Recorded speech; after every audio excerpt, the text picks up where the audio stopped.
Cricket ठीक है, सम्मेलन नहीं। लद्दाख के कार्यकर्ता सोनम वांगचुक की रिहाई चाहते हैं। सामाजिक उद्यमी और वांगचुक की पत्नी गीतांजलि जे आंगमू ने बताया है कि वे संयुक्त राष्ट्र सम्मेलन में भाग लेने पाकिस्तान गए थे।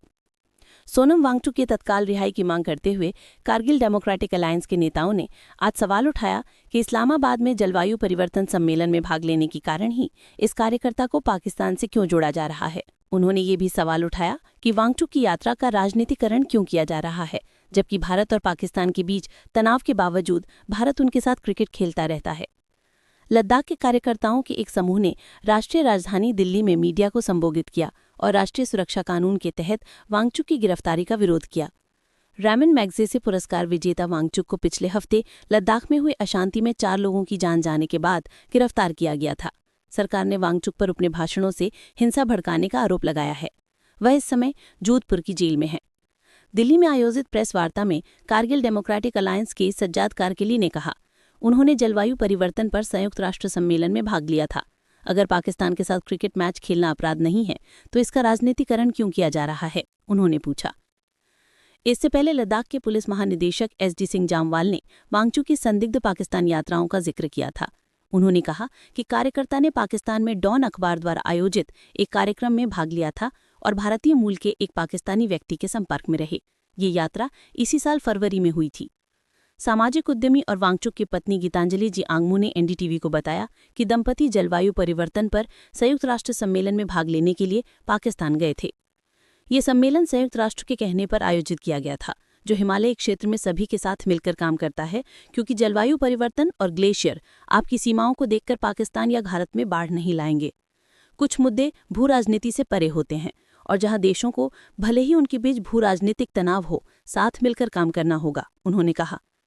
उन्होंने आगे कहा कि वांगचुक ने अपने संबोधन के दौरान वायु प्रदूषण से लड़ने, कार्बन उत्सर्जन कम करने और जलवायु परिवर्तन से निपटने के लिए प्रधानमंत्री नरेंद्र मोदी की पहल की भी प्रशंसा की।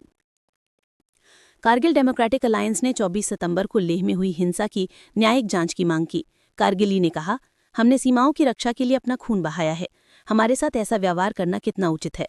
मृतकों में एक सैनिक था और इसकी जिम्मेदारी सरकार की है। प्रदर्शनकारियों पर गोली चलाने का आदेश देना अपने आप में एक अपराध है। कार्यकर्ताओं ने अपनी 4 पुरानी मांगें दोहराईं। लद्दाख को राज्य का दर्जा, संविधान की 6ठी अनुसूची में शामिल करना, युवाओं के लिए राजपत्रित नौकरियां और लेह और कारगिल के लिए अलग अलग लोकसभा सीटें। 6ठी अनुसूची और राज्य का दर्जा देने की मांग पर कोई समझौता नहीं हो सकता, कारगिली ने कहा। उन्होंने आरोप लगाया कि सरकार चाहती है कि नौकरशाह लद्दाख को चलाएं, जबकि लोग चुप और उदासीन रहें। उन्होंने आगे कहा कि केंद्र के साथ अब तक हुई हर बैठक लगातार विरोध के बाद ही बुलाई गई है। जब भी हम चुप रहे हैं, कुछ नहीं हुआ है।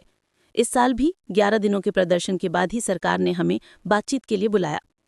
पर्यावरण न्याय कार्यकर्ता मानसी आशर ने कहा कि इस आंदोलन को बदनाम किया जा रहा है, हालांकि इसकी जड़ें सांस्कृतिक पहचान, लोकतंत्र और बेरोजगारी की चिंताओं से जुड़ी हैं। उन्होंने कहा कि युवा प्रतिक्रिया दे रहे हैं क्योंकि आजीविका खत्म हो रही है और पहचान दांव पर है। लद्दाख के नेता 6 अक्टूबर को होने वाली एक उच्च स्तरीय बैठक से पहले कल गृह मंत्रालय के अधिकारियों से मिलेंगे। कारगिली ने कहा, हम लंबे समय से बातचीत कर रहे हैं, लेकिन कोई नतीजा नहीं निकला है। सरकार को समझदारी और संवेदनशीलता से काम करना चाहिए, क्योंकि लद्दाख के लोग पहले से ही अलग थलग महसूस कर रहे हैं। पूर्ववर्ती जम्मू और कश्मीर राज्य का हिस्सा लद्दाख 2019 में भाजपा के नेतृत्व वाली केंद्र सरकार द्वारा जम्मू कश्मीर का विशेष दर्जा समाप्त करने और इसे 2 केंद्र शासित प्रदेशों में विभाजित करने के बाद केंद्र शासित प्रदेश बन गया। इस कदम का शुरुआत में स्वागत किया गया था, लेकिन पिछले 3 सालों में लद्दाख में केंद्र के शासन के खिलाफ अशांति बढ़ी है और निवासियों ने बार बार राज्य का दर्जा और अपनी भूमि, संस्कृति और संसाधनों के लिए संवैधानिक सुरक्षा उपायों की मांग की है। लद्दाख के कार्यकर्ता अब राज्य का दर्जा बहाल करना और 6ठी अनुसूची का संरक्षण चाहते हैं, जो आदिवासी अधिकारों, संस्कृतियों और संसाधनों की रक्षा करती है।